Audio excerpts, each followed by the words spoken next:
Olá, bom dia, graça e paz do Senhor seja contigo. Quais são as consequências eternas de uma pessoa que não se arrepende dos seus pecados nessa vida? Poderá ela viver no céu, sendo que a escolha dela foi viver os prazeres que este mundo oferece e, consequentemente, está assinando ali a sua sentença? Haverá um julgador no tempo final para decretar se uma pessoa está apta ou não a entrar no reino dos céus? Por isso que Jesus, quando começou o seu ministério, e nós também, quando pregamos o Evangelho, a primeira intenção nossa é que a pessoa se converta de seus pecados. Jesus disse: arrependei-vos e convertei-vos, pois é chegado o reino dos céus. Então não há como viver no céu sem arrependimento de seus pecados e sem largar a prática do pecado. Pedro nos dá um conselho aqui, porque nós muitas das vezes, quando pregamos o Evangelho, nós muitas das vezes, quando nos convertemos ao Senhor Jesus e declaramos que Ele é o nosso único e suficiente Salvador, nós recebemos muitos insultos por preconceitos. Preconceitos, e isso não acontece só hoje, não.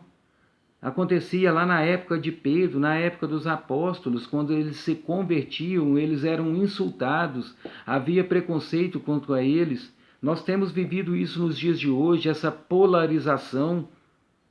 Temos vivido os insultos na Síria, nos países islâmicos. Quantas pessoas não estão sendo mortas por pregar o Evangelho? Pedro nos alerta aqui o seguinte: no passado, vocês já gastaram tempo suficiente fazendo o que agrada aos pagãos, ou seja, eu, Joaquim, por exemplo, eu já pequei muito, eu vivia na lama do pecado, eu já gastei muito tempo com isso.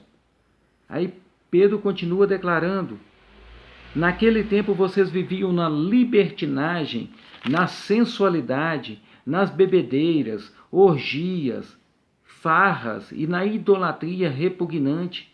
Parece que ele está falando diretamente para mim e eu creio que esteja falando ao seu coração também. Mas o Evangelho é para trazer arrependimento genuíno e conversão.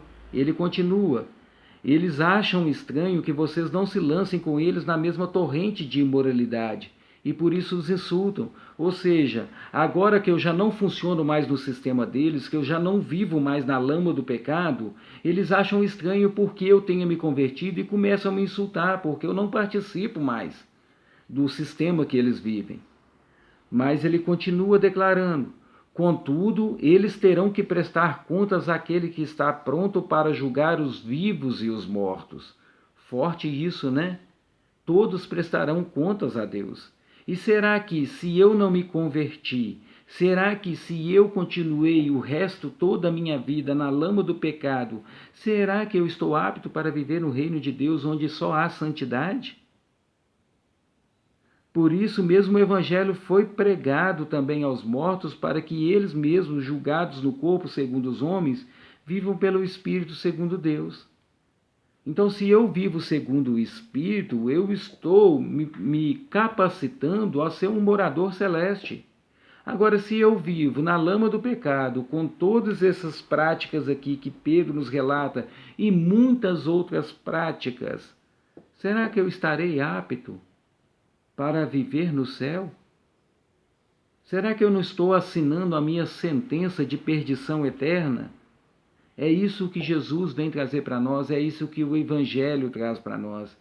Há tempo ainda da conversão, converta seu coração, volte-se para as coisas de Deus, volte para o Evangelho puro e genuíno, que é aceitar Jesus como seu único e suficiente Salvador e pronto. O sacrifício de Jesus na cruz foi libertador. Agindo isso, eu não preciso de mais nada a não ser buscar a santidade e viver as coisas de Deus.